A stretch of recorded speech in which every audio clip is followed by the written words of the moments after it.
Well, greetings and welcome to a throwback to the good old days, bad old days of lockdown, whenever I did live streams from the live stream. It's not quite a live stream, it's not quite a stream, but it's an on-site visit to Portstewart Strand, your case study, for me to talk to you a little bit about plant succession. So let's have a look. So as a point of basic principle, whenever we're talking about plant succession, we're talking about the plants that come along that change the environment in which they grow, making it more favourable for the next plants to come along. They change the environment, making it more favourable. And the two main aspects of the environment that they change are the soils and the microclimate.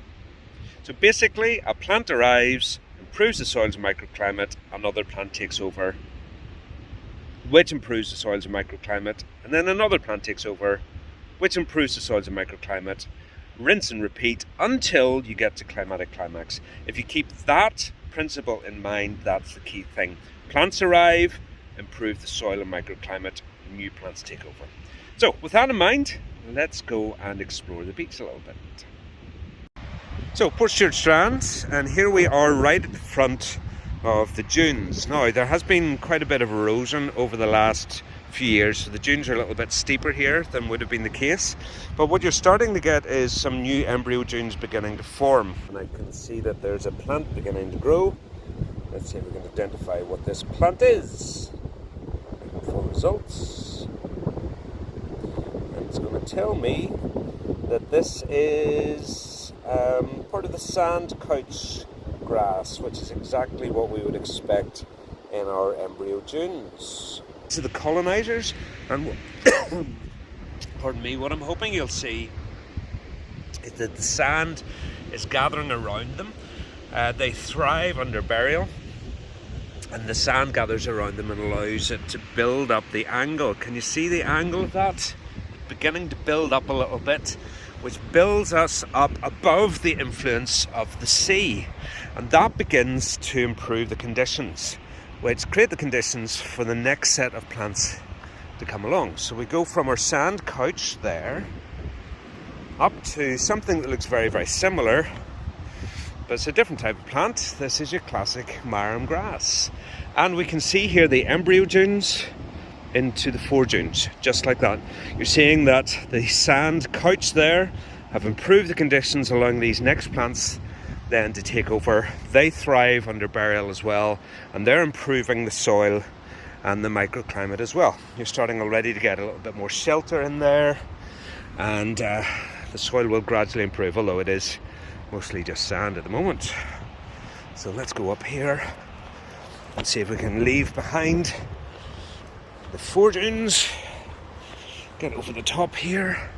Still mostly marram grass, but almost immediately then we get into the yellow dunes. In fact, let me bring you down here because I'm spotting them beginning to appear here. Here we can see the increase in plant diversity already. You're getting the rosette plants, like the dandelions. And what the rosette plants do is that they will provide shelter for the soil here underneath. Let me bring a bit of this out. And you can already see some of the organic matter in that soil. I can tell you also that is quite moist, helping with the moisture retention. So that is really already quite different from the soil right at the edge, just down there, which is basically sand. So we've gone from the embryo dunes, the fore dunes, and now we're coming into the yellow dunes. And you can see an increase in plant species, and there's sorts of different plants. I don't even know what plant that is. There's a biology teacher when you need them. And more rosette plants, and you're seeing this increase in the diversity of plants, and very, very quickly you're increasing the amount of the sand that's covered. Look at that. So a much, much wider variety of plants, a much greater density of cover, and a wider range of animals being supported too. Now, let me see if I can get up here somewhere where I can even see the soil. Oh, moss! The miracle of moss, there it is, growing in here. Moss in this case is not the coloniser. Oh, dearie me. Lots of it there though. Right, come on. Give me a bit where I can see some of the soil.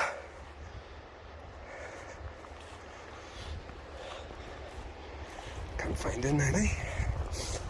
Lots more variety of plants, like all those lovely little flowers. I think I'll just pause this while I go hunting for some soil. Oh, no, wait. Wait. What have we got here? Ah, no. Definitely we'll have to pause it. Back in a second. Okay, so it's nowhere near as much soil as I would have liked, but that's enough to show you the difference, just how much darker that is, showing the incorporation of the organic matter. Still quite a bit of sand in there, as you can see, but that's definitely much improved. Why has it become like that? Because the plants that have grown have slowly but surely improved the soil conditions, creating the conditions for new and a wider variety of plants to come and take over. That's the essence of it. The plant arrives, changes the soil, the microclimate's a lot more sheltered here.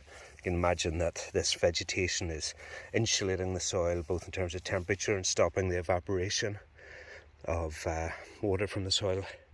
So the soil and the microclimate are improved, creating the conditions for other plants and little animals to thrive. Yo.